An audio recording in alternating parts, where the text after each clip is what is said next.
Hello, I'm Yong Bae. I'm the manager of a Korean audiophile community Muon and the maintainer of HiFi Immersion YouTube channel. We're here at Royco today, and next to me is Mr.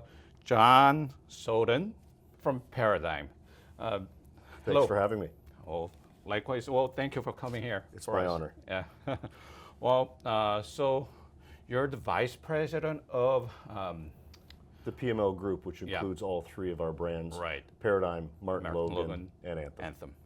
Wow, it's quite interesting because Paradigm is basically these kind of speakers, whereas Martin Logan is electrostatic, right? Our science is based in the history of electrostatic technology, correct? Yeah. But of course, as the years have gone on and the company has matured and developed, Martin Logan offers a wide variety, not just electrostatic speakers, to address the many needs of the audio market. Paradigm is actually, well, it was founded in 1982, right? Correct. Yep. And I understand you joined in 2005. That is right. Right?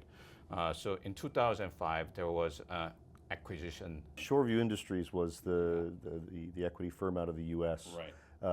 It came at a transition time. Scott and Jerry Vandermeerl, the original founders, had worked together for many years, and Scott had his side, and Jerry had his side of the company that they ran, and they worked very well together. And at some point, Jerry, whom left before I joined the company, so I didn't get to know Jerry, though I worked with his brother Bill Vandermeerl. We can talk about him separate in the interview as well, but Bill had a huge part in bringing me on board and mentoring me into the role that I developed into today. Bill came after the fact as well to set up distribution in the U.S. But talking about private equity, the ownership of Jerry is where the equity group stepped in. Jerry wanted to change directions in life.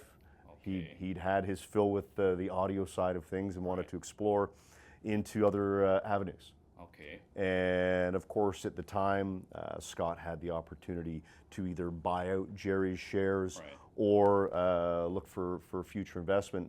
And of course, Scott thought it would be wise to bring investment into the company to allow Paradigm to continue to expand and to grow, and future possible acquisitions. Of course, at the time, the marriage of Paradigm and Martin Logan had not happened. So part of the Shoreview acquisition allowed us to partner with Martin Logan in the form of an acquisition as well. So that can be one of the benefits of having a private equity firm join your company in ownership. Okay. How does the Anthem come in? So Anthem, you've got to go a lot further back. Another Canadian brand called Sonic Frontiers. Maybe you've heard of it. Paradigm, as it expanded from speakers into the home theater, multi-channel, we were looking for an electronics brand to complement how we were growing with our home theater selection.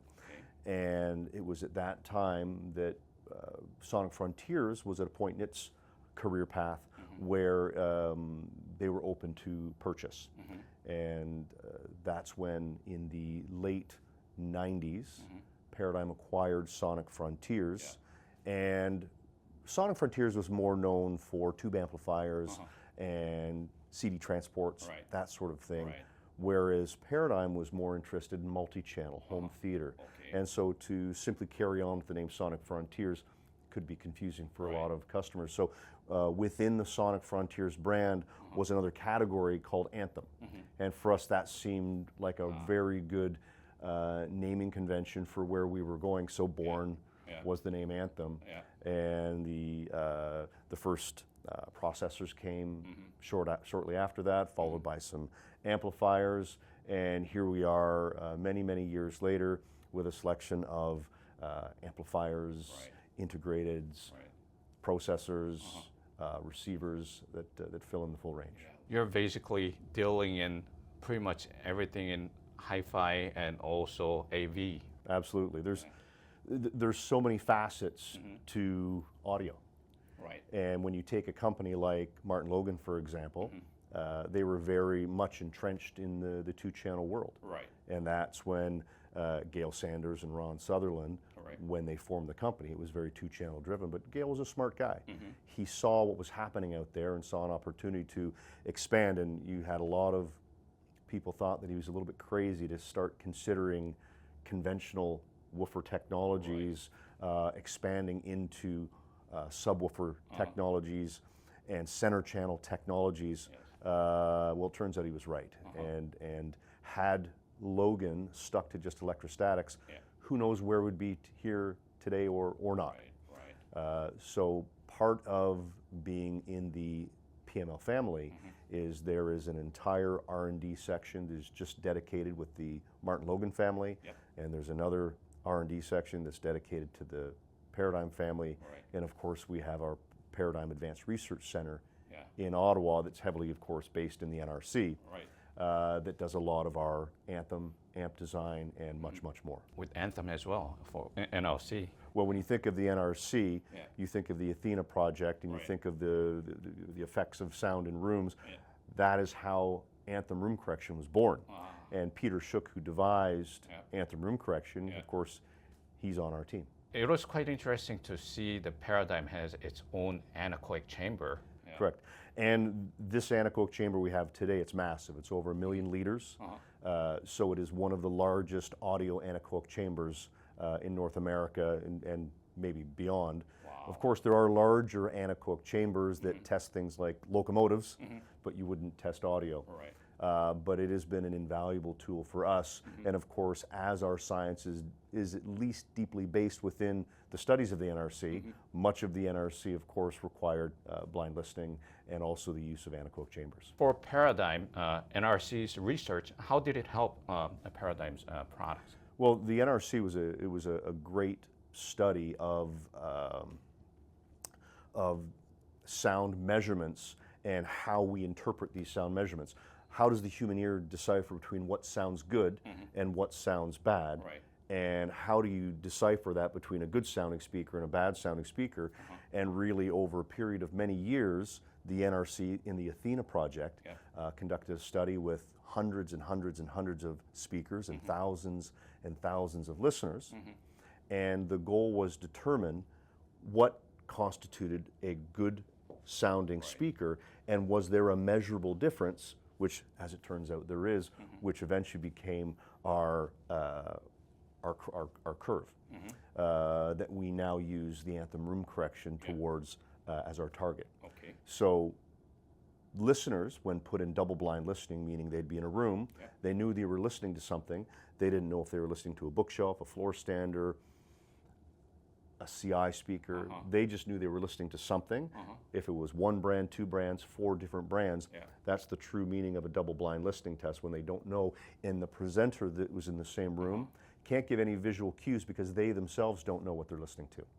So many listeners went through multiple tests of listening, and in the end, they were able to consistently place good sounding speakers in one category, average sounding speakers in another category, and bad sounding speakers in another.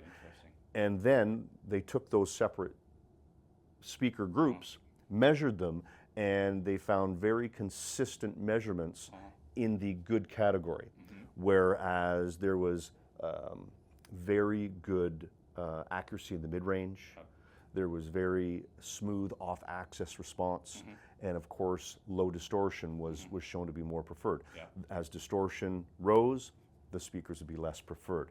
As off-axis performance fell, those speakers would be less preferred. That means Paradigm have wider sweet spot. Very wide sweet spot. And in fact, part of our measurement tool using the anechoic chamber, we not only measure our speakers on a 360-degree axis rotational, but also top to bottom. So we'll measure our speakers in full circle length and width in order to get a full spectrum of measurements of the speaker, not just on axis. So you'll see many speakers have a very strong measurement on axis, but as that speaker falls off axis, it can change dramatically.